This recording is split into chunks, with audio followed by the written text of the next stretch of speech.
Shalom sahabat Youth Kinanti, selamat bertemu kembali di dalam membekali sahabat Youth menjadi pribadi yang berkualitas dan supaya masa depan menjadi baik. Kinanti kini dan nanti kini menabur yang baik, nanti menuai yang baik. Kita mau belajar cara mengambil keputusan. 7 langkah penting dalam proses pengambilan keputusan. Sahabat Youth Kinanti, kita tahu dengan jelas hidup kita sewaktu salah memutuskan dalam hal apapun juga berdampak buruk, dan kalau benar memutuskan juga itu dampaknya akan berdampak baik. Bagaimana langkahnya? Keputusan itu apa?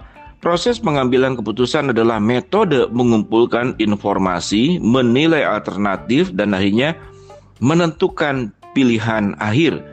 Proses 7 langkah berikut ini dimaksudkan untuk memutuskan untuk keputusan menantang yang melibatkan banyak pemangku kepentingan. Tapi proses ini dapat digunakan juga untuk hal-hal yang sederhana dalam kehidupan. 1 caranya, identifikasi keputusan yang perlu diambil. Apa masalah yang perlu dipecahkan? Apa goal, tujuan yang ingin dicapai? Bagaimana mengukur kesuksesannya? Itu. Yang kedua, kumpulkan informasi yang relevan. Mengumpulkan informasi terkait keputusan yang sedang diambil adalah langkah penting untuk mengambil keputusan yang matang. Apakah sahabat Youth memiliki data historis yang terkait dengan masalah itu?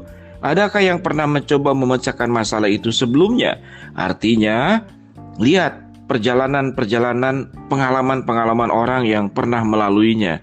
Langkah ketiga, cari solusi alternatif. Langkah ini mewajibkan sahabat Youth untuk mencari banyak solusi berbeda untuk menghadapi masalah. Menemukan lebih dari satu alternatif sangat penting dalam pengambilan keputusan dalam kehidupan. Karena kebutuhan berbeda, cara memutuskan juga berbeda. Keempat, pertimbangkan bukti. Pertimbangan bukti. Inilah saatnya sahabat Youth mengambil semua solusi berbeda yang ditemukan dan menganalisis caranya menangani masalah awalnya.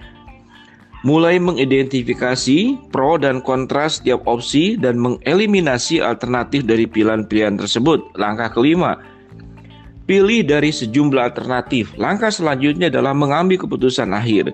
Pertimbangkan semua informasi yang telah dikumpulkan dan pengaruh keputusan terhadap setiap keputusan yang akan diambil. Terkadang keputusan yang tepat bukan salah satu dari alternatif, tapi gabungan beberapa alternatif. Kemudian keenam, ambil tindakan. Setelah mengambil keputusan akhir, inilah saatnya untuk menerapkan solusi. Lakukan cara bagaimana untuk mengimplementasikannya sehingga bisa berjalan dengan baik. Ketujuh, tinjau keputusannya dan pengaruh baik dan buruknya. Nah, mungkin bahasanya agak dalam ya. Kita berikan satu contoh deh, keputusan misalkan. Kapan saya itu boleh pacaran misalkan, itu pernah dibahas di konten sebelumnya ya. Kalau tujuan hidup kita adalah ingin mencapai sebuah kesuksesan, maka apakah pacaran saat sekarang itu menambah dampak baik atau dampak buruk? Itu contoh. Kemudian memasuki komunitas teman. Teman mana yang akan saya masuki? Itu kan keputusan. Mana yang saya harus ikutin? Apa diikuti semuanya bagi semua yang ngajak? Atau kemudian hanya ikuti beberapa saja yang menjadi pilihan?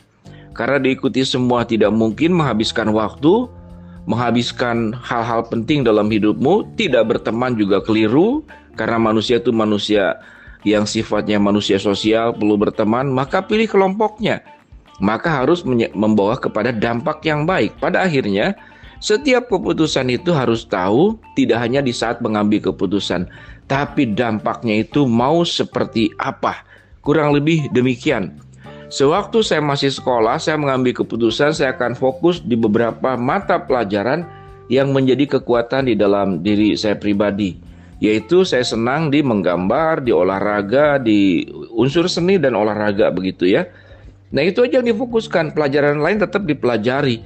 Tapi itu yang diperdalam. Jadi kalau sekolah kuliah mengajarkan cuman kepada tahap 3 misalkan. Nah saya pribadi itu mengejar kalau bisa 2 kali lipat. Lebih pandai, kalau bisa lebih pandai dari gurunya, lebih pandai daripada dosennya. Wih, sombong ya. Karena hidup itu kan pilihan. Kalau kita di masa dewasa tidak mungkin Sewaktu kita mau masuk kuliah, itu kan pada akhirnya akan masuk dalam fakultas tertentu. Tidak mungkin semua pelajaran dipelajari. Tidak mungkin semua fakultas itu akan dimasuki. Itu tidak mungkin. Jadi dipilih.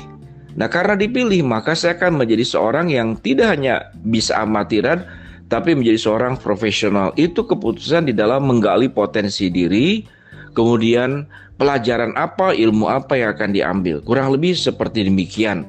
Nah, keputusan-keputusan lain juga sama. Alternatifnya itu prosesnya seperti yang dijelaskan tadi. Saya bacakan ulang lagi 7 langkah di dalam mengambil keputusan. 1. Identifikasi keputusan yang perlu diambil. 2. Kumpulkan informasi yang relevan. 3. Cari solusi alternatif. 4. Pertimbangkan bukti. 5. Pilih dari sejumlah alternatif tersebut. 6. Ambil tindakan. 7. Tinjau keputusan yang sudah diambil, pengaruh baik dan buruknya. Semoga menolong sahabat Youth semakin dewasa di dalam banyak aspek dalam kehidupan. Shalom.